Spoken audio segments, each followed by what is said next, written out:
Hey guys, John Polemy here, Actionable Intelligence. Today is Saturday, November 2nd, and this is the weekly market update. So in this week's reality check, this is a chart from a Seeking Alpha article by the Financial Sense NewsHour folks, just Jim Poplava and his group over there. I've been following those guys for like 15 years. I have a subscription to their premium podcast offering, and I would suggest you take a look at some of the stuff they say. They have a lot of great guests on there, a lot of eclectic guests. They talk about all kinds of things, but most of the good stuff is behind the paywall. I think it's $100 a year, but the podcasts are definitely worth it. The guy that does a lot of the interviews, Chris Sheridan, he really brings on a lot of people about AI, biotech, general market, technicians, gold, commodities, whatever. A very eclectic group of collected speakers that they bring on. So anyways, they have a proprietary tool that they basically goes around or uses a lot of leading economic indicators from different countries, along with PMIs, which is Purchasing Manager Index. And what I wanted to point out in this article, which I'll put a link to that they had on Seeking Alpha, they put this chart up, and obviously it goes back to 2000 and shows their indicator. It's with their global growth composite and the global growth momentum composite. So it's proprietary, but you can see that in the past what it has shown, and if we look at what's happening now, we're seeing a crossover and seeing an improvement in the global leading economic indicators, and PMIs are starting to turn up. So why is that? When the headlines are saying global recession, the U.S. is going to enter a recession, China trade war, blah, blah, blah. That's because if you listen to the headlines and you don't really look at what the trends are, what the really facts are, you're going to miss out on a lot of things. And that's why I've cultivated this very good group of people on Twitter, or these people that I follow, that have demonstrated to me that they actually know what they're talking about. And, I'm naturally a cynic, and I wouldn't say I'm pessimistic, but I always look at what the real motivations are. And, that has kind of skewed me a lot of times to have a bias towards, well, we're going to have a crash and all this kind of stuff. It took me a while to unwind that bias out of my mind, because you leave a lot of money on the table when you do that, expecting that you think that you can predict the next crash. So what this is showing us is that it kind of backs up what I've been talking about for the last several months, that countries around the world are going nuts printing money. And when you print a ton of money and dump it into your market, and that's not just, emerging markets, but, Japan, the EU, now the US is back to printing money again, you can have an expectation that you're going to see more economic growth. I mean, if you throw enough money at the problem, you can make economic growth happen. And so the point I'm trying to make here is that, I think that we're at the beginning stages of an upturn. I think it's going to be inflationary. I think that's really going to be a problem, especially when we have all these negative interest rates. I think that's why you're seeing gold still staying around 1,500. If you notice, gold's still hanging out around 1,500, consolidating the move that it had earlier this year. It's not really dropping that much. A lot of people were predicting we're going to have this big drop in gold. It's going to pull back. But I think what gold is seeing really thrives in a negative interest rate environment. And that's what we have going on now. We have interest rates at zero or near zero, almost all, major countries around the world, OECD, developed countries. And I've shown you from the interest rate trackers that I follow that the world is in a, phase of lowering rates all over the world. I think there was 67 central bank cuts, interest rate cuts in the last year. So that is an antecedent, cutting rates, having inflation pick up. Then you have inflation running higher than interest rates are. That's a negative rate. That's good for gold. That's why I think gold's been sniffing out. That's what I've been saying. So I think that we're going to see some improved commodity pricing. I think we're going to see surprises in economic growth. There was an article that I saw on Frank Holmes' U.S. Global Investors. He does his Frank Talk every week, and the Chinese stock market's outperforming the U.S. stock market, and everybody's talking about this trade war. I mean, we just made all new time highs. The Federal Reserve has cut rates now 3 times this year, and just cut rates again, and the stock market's at all-time highs. That is not good. That's why I think that sentiment is very low, very negative towards the stock market and the economy. But I think that this thing's going to surprise to the upside. I've said that for a while, and I think that I don't see anything out there that's choking the economy off. Where's that black swan? You don't have high energy prices. That does it a lot of times. The things I'm following around high yield market are not really coming apart yet. That's usually an indicator of the end of a credit cycle. That's simply not happening. Um, so I can foresee a situation over the next year or two where economic growth really accelerates and surprises people, and that's going to be inflationary. Now, that's typically good for base metals and in oil, not necessarily gold. People have this fixation that gold outperforms during inflation. I think it gets dragged along, but it's usually those negative interest rates, which the environment that we're in.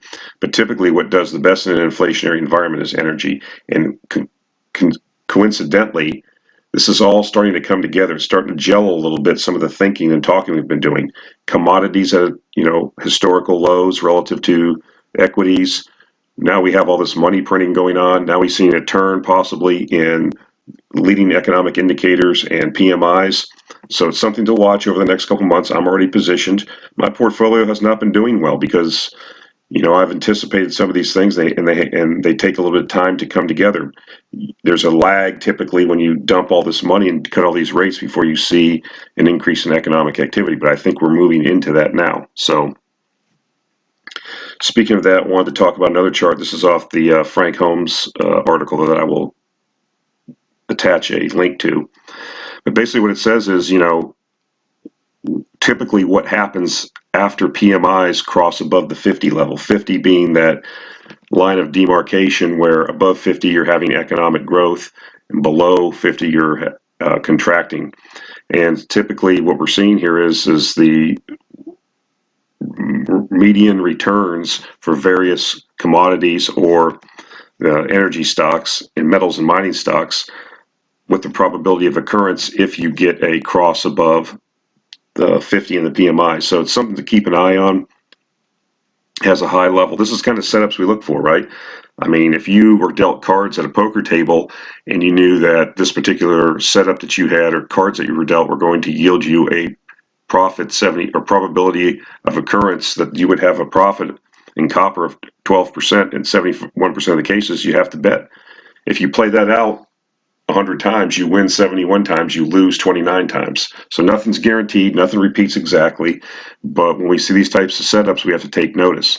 And I think that's exactly what we are seeing. I think people are not seeing it. There's talking, they're looking at the page one story. A lot of the economic recession and stuff that around the world has already happened.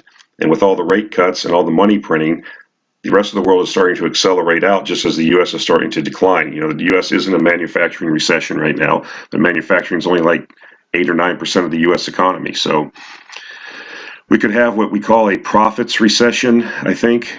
But with the Federal Reserve cutting rates and with the money printing going on, I think you're on the wrong side betting if you think that we're going to have some kind of economic crash. Now, I think we will have an issue down the road once inflation starts rearing its head.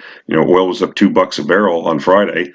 That may be a precursor of where we're going. But I've always said that's not really interest rates that are kind of controlling the economic cycle now. It's energy. So something to keep an eye on. And I thought I'd bring it to your attention. Again, a lot of people, they're always looking at the page one story instead of looking at the page 14. This is the page 14 story. We've seen in the past when this proprietary indicator has turned up, what that has meant. And typically that means that, you have growth. And they have these indicated areas of recession. We're down to those levels. So it looks like the world, we were in a recession. That's obvious. But now we're leaving the recession. All recessions end and all growth phases end eventually. So If you're just focusing on the U.S., I think you're missing the big story of what's happening around the world with all the interest rate cuts and economic stimulus that's been thrown into these various economies around the world. So let's talk about Cameco's third quarter report. It's one thing we look forward to every quarter. Long-suffering uranium investors slash speculators. The 700-pound gorilla, I guess the 800-pound gorilla now is Kazatomprom, but Cameco always has good things to say. I would encourage you, these are from the transcript of the call. I picked out a few items of Geitzel's comments, but I think it's good to go into the question and answer part of it where a lot of analysts call in and ask specific questions. I'll put a link to the transcript. You can actually listen to the call. I suggest you do that. I think that Cameco has really moved from cautious optimism to, I think we can see the light at the end of the tunnel now. Everything's kind of lining up. So I still think there's some time left to, get your positions on. I think, people are saying, well, nothing's happened in 3 years. That's not how you have to look at it. You have to look at it as what's happening or what are we forecasting happening. And things are starting to tip to our favor. So I just want to point out some of these comments that I pulled out of the conference call. Says that the demand cycle is on an upswing while production cycle has swung down. And we've been saying that for a while. That's the thesis. We're following the keep it simple, stupid. Marcelo Lopez at L2 Capital, what he said. There's four things that we're concerned about when we're tracking to whether our uranium thesis is intact. Is the supply of uranium going down? Yes. Is the demand for uranium going up? Yes. Do the utilities have some other fuel they can put in this reactor besides uranium? No. I mean, so these are the things that we're looking at, and everything's staying positive so far. I mean, the prices aren't reacting like people want. I get that, but, we are where we are, and things are going in our direction. Going on with the comments, we're confident that the uranium market is heading for a transition similar to what the conversion market has just gone through. So obviously the UF6 conversion SWU prices have been going up quite a bit. That's been in a lot of the news. If you've been on Twitter, you can follow that. And obviously, if the demand for conversion is going up, eventually that's going to feed through to the uranium price because obviously uranium is the feedstock for the fuel cycle. So I think that I think you really need to read the transcript because they really go into depth talking about this and what it means and how it works. I don't have the capacity to get into that in a 20 to 30 minute video, but Mike Elkin's on there. He talks about that. He asks a question about that. They go into some good detail. They talk about it several times throughout the call about how SWU pricing increasing is a precursor to a strengthening uranium metals market. So going on, Cameco, they said that we have said we need 21 million to 23 million pounds of purchased uranium to meet our 2019 delivery commitments and maintain our normal working inventory. To the end of September, we have taken delivery of about 14.6 million pounds of purchased uranium. They go on to say, we expect to buy a lot of material on the spot market. So they go in and talk a little bit about this too. I think that's, again, why you need to really read the whole transcript or listen to the call. And, we go back to a call previously, 2 calls ago, where they talked about putting an RFP out for 1 million pounds, and they didn't really get a lot of interest on that RFP. So the question kept coming up during the call from several of the analysts, what is the real depth of this spot market?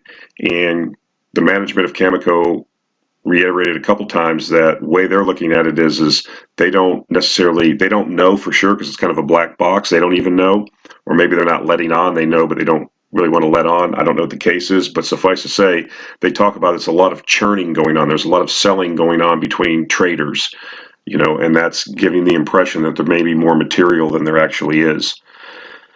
So the facts speak to themselves. I mean, they went out for an RFP for 1 million pounds, and they didn't have much interest. So I think that they are buying. They have to buy more to cover their needs. They talk about they're going to be opportunistic. They're not going to go out and try to drive the spot market up. One of the analysts asked that, why don't you just go out there and just buy up uranium and soak up all the extra supply? And they said that really wasn't their intent. They didn't want to be buyer that forces the price up. But they did say that they're going to continue buying, they're going to be opportunistic, and they're going to do its best in the long-term interest of the company. So that was good. They go on to say utilities are delaying their purchasing decisions due to uncertainty caused by changing market dynamics, including ongoing market access and trade policy issues. Geitzel said that this is the most, I don't know how he put it, but basically the most tumultuous time that he's ever seen in the industry around trade policy, about sanctions. I mean, the Russian-Iranian situation, sanctions could still come down from, the working group is supposed to deliver its results on November 10th. So there continues to be quite a bit of uncertainty in the market around uranium. And this situation with Iran and Russia could really be a big deal. And they emphasize that really should be watched. It's a risk out there for a lot of the fuel buyers because with the Russians supplying fuel to the Iranian reactors, I mean, they've been getting waivers to allow them to sell to U.S. Buyers, but that could go away anytime. I mean, that could be part of the working group solution. I don't know. I mean, do I think that will happen? No, but who knows? There's so much uncertainty. And again, what we've said before, the market hates uncertainty, but uncertainty is really the mother's milk of speculation. We love uncertainty because the long-term overall supply-demand fundamentals of the uranium market, which is supply is being destroyed. We're liquidating previous investments that were done 10, 15, 20 years ago. No new supply is coming on, yet demand keeps increasing. Every day that goes by, uranium fuel is being burned up in reactors, and no one is going and finding new supply. And yet you have this uncertainty being created due to all these tumultuous political, trade, industry things that are going on, which is delaying the needed investment, delaying the needed supply-demand reconciliation that is not happening. Okay, this is creating a dynamic. This is creating pressure. Tremendous pressure is building in this market. Okay, and like I've stated before, this is why people say this is the most asymmetric opportunity they've seen in their careers. And I'm talking about people that have ran hedge funds and have made millions and billions of dollars. And they're saying this is the most dynamic, asymmetric thing they've ever seen. Why? Because they see it. You can't just get a bunch of kids in India or China to stay up for 24 hours and code a new uranium mine. We've talked about this before, ad infinitum. And that's why tremendous pressure is building. As the fuel's burned off, as it's liquidated, no one's going out and finding new supply. There's no discussion in any of these things. We talk about demand all the time. New reactors coming online. I point that out all the time. There's all kinds of people on Twitter that follow it minute to minute. But you see nothing about new uranium mines being developed. Zero, zilch, because it's not economic to do that. So I think that, that we've talked about that before, but that's really the bottom line here. And that's why it's, the wait has to be worth it. It will be worth it. It says that the off-market conversations we were having with our customers bolsters that confidence. We haven't seen this level of prospective business in our pipeline since before 2001. So they have people coming to them, talking to them. And as they point out in the call, this is a long process. It's something that takes time. There's conversation. It seems like there's a little dance that goes on back and forth. And then, once people realize what's going on in this market, then they start signing up. So they go on to say we're seeing a lot of our larger long-term customers come to us to talk about fuel for the next decade. And quite frankly, there's some concern out there as to where that's going to come from. Abracadabra, that's what we've been talking about. Where is it going to come from?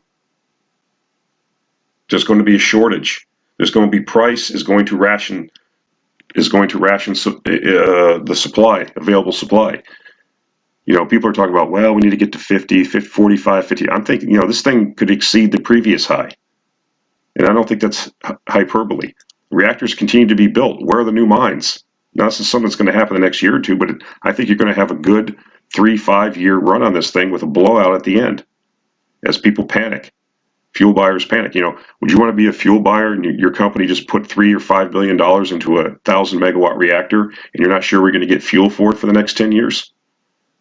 Not a good place to be. And I think that once that realization sets in, and it sounds like it's starting to set in, I think that's going to be the thing that catalyzes this market. And Geisel goes on to say, I thought this was a good thing when he talked about, he doesn't think it's a supply problem, an oversupply problem. There's a lack of demand problem right now. And it kind of ties back to the original statement of being in a situation where they haven't seen this much uncertainty in the market. So, I'm going to put a link up. Guys like John Quakes, people should be following. You guys that are wanting to be involved in the uranium market, you really need to be on Twitter. The Twitter uranium verse, if you will, universe of Twitter users that are interested in uranium is a really good group of guys. There's probably about 100 people out there, 50 to 100 people that are really active. That you see, well, I'd say about 20 that are really active, but you see a lot of the same guys. And these are people that are collating and getting news every day. And if you follow guys like John Quakes or Uranium Insider, you will on Twitter, you will really know what's going on.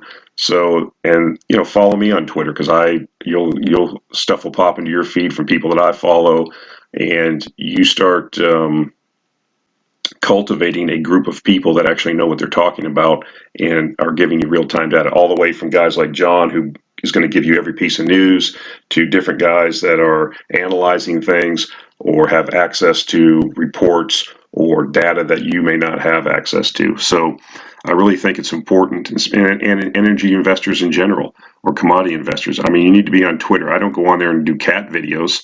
Yeah, I drift off a little bit into politics. As I like to irritate people and troll a little bit, but most of what I use this for is professionally, to communicate with and hook up with guys and other people that know what the heck they're talking about and are tracking this stuff. I mean, I'm a generalist investor, so that's why I like to follow people that are constantly on top of this full time, and that gives me time to, I don't have to follow it full time. Then I got people that are, that are getting all this news and cultivating it and getting it out there. So I really suggest that you do that and take a look at it. But I think that what we're seeing here in uranium is, there's a lot of boredom. There's a lot of people are there's no action. There's no stimulus or that dopamine release. So people are drifting away. And in the end, the fundamentals month to month just keep getting better. We keep seeing more and more evidence that things are going the way that our thesis, which is very simple, suggested it should go. So it's at some point where the price tips. I mean, it's the same thing like it happened in shipping. We're sitting here waiting, and all of a sudden, things are starting to bust loose in the shipping stocks now, and we're on a bull run in shipping. So that's what happens when you're in these deep value situations. Nothing happens sometimes for years, and you have to sit there and wait. Now, there's some guys out there saying, "Well, I'll just wait till this thing takes off, and then I'll get in then because I don't want the opportunity costs and I don't want the dead time." Okay, well, to each their own. I'm not a market timer. I don't know how to time markets very well. I'm not a trader. I'm horrible at it. So what I do is I just try to find these deep value, counter-cyclical type situations or out of favor cyclical markets, try to catch them at the trough. And these troughs can last anywhere from a year to 3 years or longer. And then you come out of the trough and you have a run because the underinvestment catches up with the demand. And then you have a situation where you're out of whack on the supply demand, and then you have a run. And that's when you get your 200, 300, 500,000% runs in some of these companies. So that's kind of it for this week, guys. I appreciate the support, as I always do. If you're interested, consider taking a subscription to the Actionable Intelligence newsletter.